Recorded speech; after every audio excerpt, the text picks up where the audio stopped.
sekarang kita coba sedikit bahas tentang cybercrime dan bukti digital.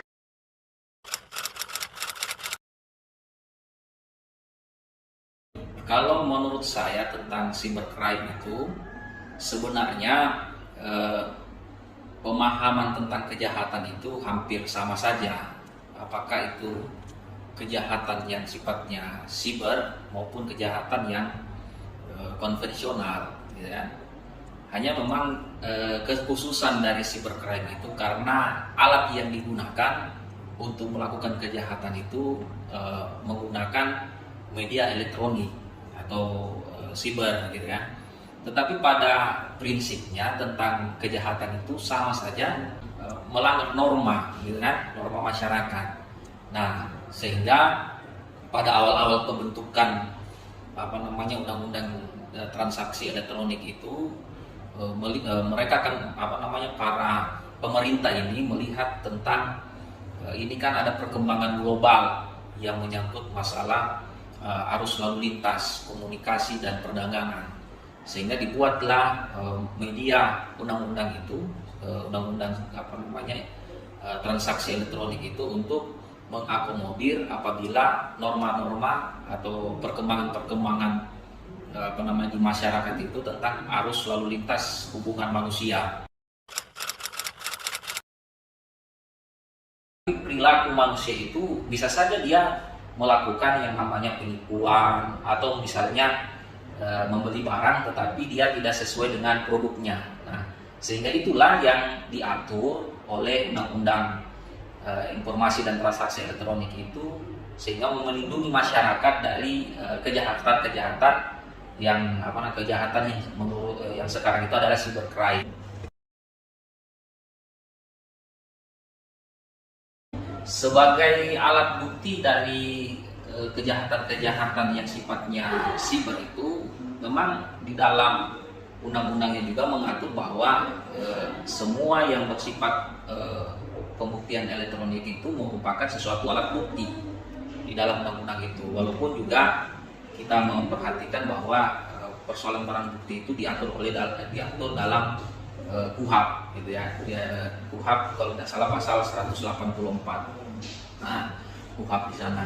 Nah, saya memang ada ada kasus tentang kejahatan yang sifatnya fitnah, gitu ya, di dalam undang-undang di dalam siber itu.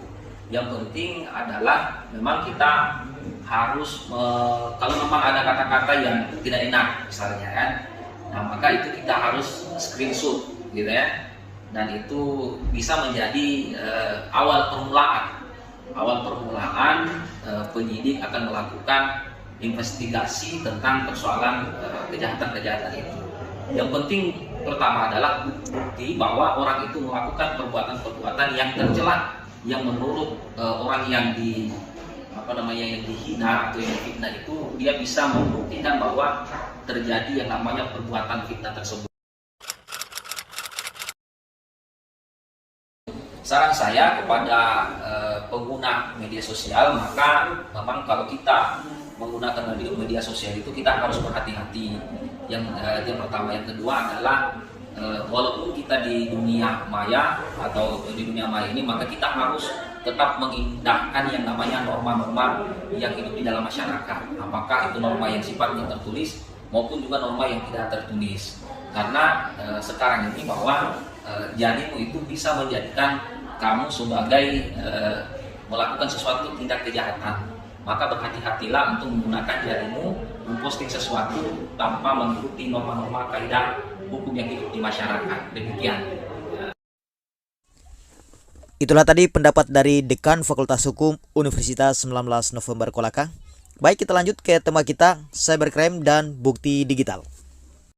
Cybercrime adalah suatu tindakan yang dilakukan oleh oknum tertentu di dunia maya.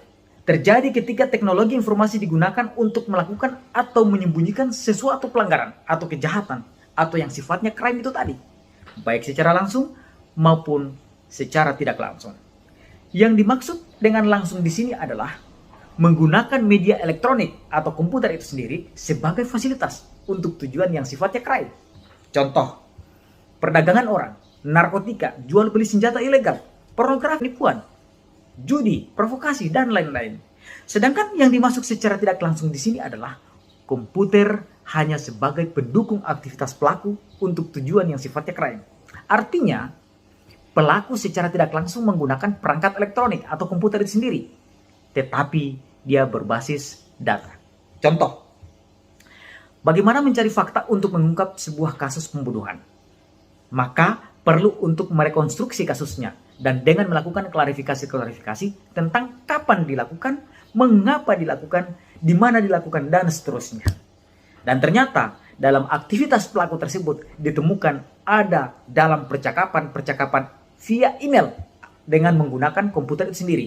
Maka disinilah dibutuhkan untuk menarik data-data yang tersimpan dan relevan dengan kasus yang dimaksud. Fearless.